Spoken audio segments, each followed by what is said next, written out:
दोस्तों, अगर हमारे क्लिनिक पर सीएमओ या कोई भी अधिकारी आता है तो उस समय हमें क्या करना चाहिए, ये क्वेश्चन बहुत ज़्यादा हमारे माइंड में आता है जब हम क्लिनिक रन कर रहे होते हैं और हमारे पास कोई बैचलर डिग्री नहीं होती है या फिर हम कोई डिप्लोमा कोई सर्टिफिकेट लेकर अपना क्लिनिक रन कर रहे होते हैं एक्सपीरियंस के बेसिस पर। लेकिन ये डर हमेशा हमारे दिमाग में रहता है। तो चलिए बात करेंगे इस वीडियो में और समझेंगे वो कौन कौन सी चीज़ें हैं जिसका आपको ख्याल रखना है। ज़्यादातर मैंने देखा है कि लोग जैसे ही कोई अधिकारी कोई सीएमओ आता है तो शटर को डाउन करके और वहाँ से रनवे हो जाते हैं, भाग जाते हैं। देखा जाए तो ये सही तरीका नहीं है। आप एक बात हमेशा याद रखिएगा, अगर अधिकारी या गवर्नमेंट नहीं चाहेगी कि आप किसी भी कंडीशन में प्रैक्टिस करें तो आप नहीं कर सकते। कहीं ना कहीं आपको डील गवर्नमेंट की और अधिकारी की तरफ से ही मिल रही है। इसका मतलब वो लोग खुद चाहते हैं कि आप बेसिक लेवल पे काम करें, यानी primary health care centre open करें और अपना काम करते रहें। बात करते हैं आखिर वो कौन कौन सी बातें हैं जो आपको ध्यान रखनी चाहिए जब भी ऐसा कभी हो आपके साथ। तो नंबर वन, अगर हम बात करते हैं जो बहुत इंपॉर्टेंट है, be polite and talk honestly. उनसे जो भी आपको बात करनी है बहुत ही ऑनेस्टली करनी है। आप ये समझिए, ज़्यादा आपको स्मार्ट नहीं बनना है। अगर आप स्मार्ट बनेंगे तो आप पकड़े जाएंगे, याद रखिएगा। तो ऑनेस्टली बात करें और बहुत पोलाइट रहें उनके साथ। ऐसे आप बात करना है जैसे कोई गेस्ट आपके यहाँ आया है, बिल्कुल इसी तरीके से आपको बात करनी है। किसी भी तरीके का हड़बड़ाहट में गलत बात नहीं करनी है किसी भी कंडीशन में। दूसरे नंबर पर जो हम बात करेंगे वो क्या है, बात है कि शो ऑल द डॉक्यूमेंट। जो भी डॉक्यूमेंट आपके पास हो, जिस भी पर्टिकुलर डिप्लोमा या पैथी में डिप्लोमा या सर्टिफिकेट आपने लिया है या कोई भी बैचलर डिग्री है, तो आपने क्या करना है, उन डॉक्यूमेंट को उन अधिकारी को या सीएमओ को दिखा देना है। बिल्कुल इसमें हेजिटेट नहीं करना है। जो भी है, जो भी बेहतर डिसीजन होगा वो अधिकारी आपके लिए ले पाएंगे। अगर वो कह रहे हैं कि ठीक है, इन डिप्लोमा के बेसिस पे आपको प्रैक्टिस नहीं करना है, यस ठीक है, नहीं करना है, तो वो खुद आपको बताएंगे। उनसे आप पूछें सर क्या करें फिर। अब हमारे पास 10 to 15 ईयर्स का एक्सपीरियंस हो चुका है, कोई और रास्ता है, तो वो आप खुद ही ना कोई एक अच्छा ऑप्शन जरूर बता के जाएंगे अगर आपका वे ऑफ टॉकिंग बहुत अच्छा है तो। तीसरे नंबर पे जो हम बात करेंगे, और इसमें बहुत इंपॉर्टेंट पॉइंट यह है कि इसको कई सारे लोग कर चुके हैं और करने के बाद उनका क्लिनिक हमेशा के लिए बंद भी हुआ है। Never argument with officer.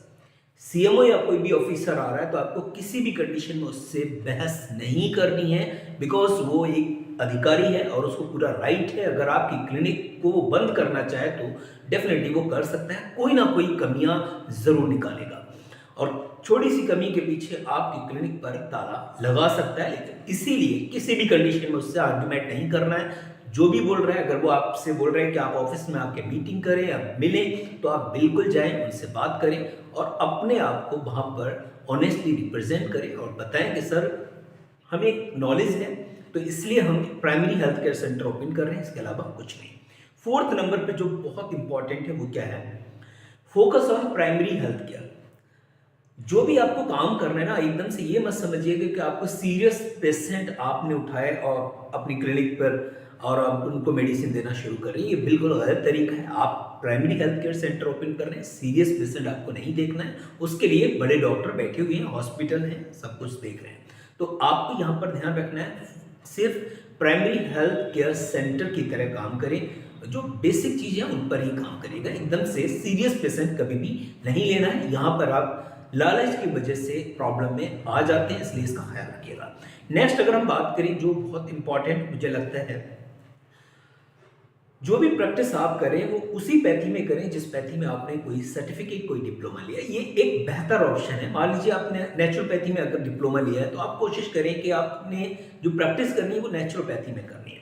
अगर आपने आयुर्वेदा में लिया है तो आप आयुर्वेदा में प्रैक्टिस करें, आपने एलोपैथ में लिया है तो आप एलोपैथ में करें। ठीक है, बड़े डॉक्टर के लिए वो सारी चीज़ें ऑप्शन होता है। जैसे अभी रिसेंटली एक रिपोर्ट आई कि अगर आप एमबीबीएस कर रहे हैं तो एमबीबीएस करने के साथ साथ आपको होम्योपैथी आयुर्वेदा नेचुरोपैथी के बारे में भी पढ़ाया जाएगा, वो एक अलग चीज़ है। लेकिन आप डिप्लोमा या सर्टिफिकेट अगर लिए हुए हैं तो आप उस पैथी का ख्याल रखें। एलोपैथ से अपने आप को बिल्कुल बचा के रखें, ये आपके लिए बेहतर ऑप्शन हो सकता है। नेक्स्ट जो बहुत इंपॉर्टेंट है वो भी यहाँ पर हम ध्यान से समझेंगे, क्योंकि कई सारे केसेस में ये हो चुका है। लोग दूसरों की बातों में या फिर वकील की बातों में आके उस अधिकारी के खिलाफ एफआईआर कर देते हैं, जो बिल्कुल गलत है। आप किसी भी हर तरीके से उस अधिकारी से नहीं जीत सकते अगर आपके पास वैलिड बैचलर डिग्री नहीं है। डिप्लोमा के बेस पे वो आपको कहीं ना कहीं उलझा देगा, आपको परेशान कर देगा। तो उसके खिलाफ कभी भी आपको एफआईआर नहीं करनी, कोई कार्रवाई नहीं करनी है। आप इसमें ध्यान रखें, इसमें नुकसान किसका होगा? अधिकारी का नहीं होना है, आपका ही नुकसान होगा। आपकी क्लिनिक बंद रहेगी, 2 साल 4 साल 6 साल 10 साल सिर्फ केस चलेगा और लास्ट में आपको एक ही पछतावा होगा कि काश मैंने ये काम नहीं किया होता। तो ये कुछ 5 से 6 बातें हैं, अगर आप प्रैक्टिस कर रहे हैं, आप कहीं पर भी हैं, चाहे रूरल एरिया में हैं, चाहे अर्बन एरिया में हैं, कोई डेंस एरिया है, जहां पर भी इन बातों का जरूर ख्याल रखिएगा। और उम्मीद है कि ये वीडियो आपके लिए काफी हेल्पफुल रहेगा। अगर आप चैनल पर नए हैं तो लाइक और शेयर जरूर करिएगा और चैनल को सब्सक्राइब करके बेल आइकन जरूर प्रेस कर दीजिएगा। Thank you, thanks a lot.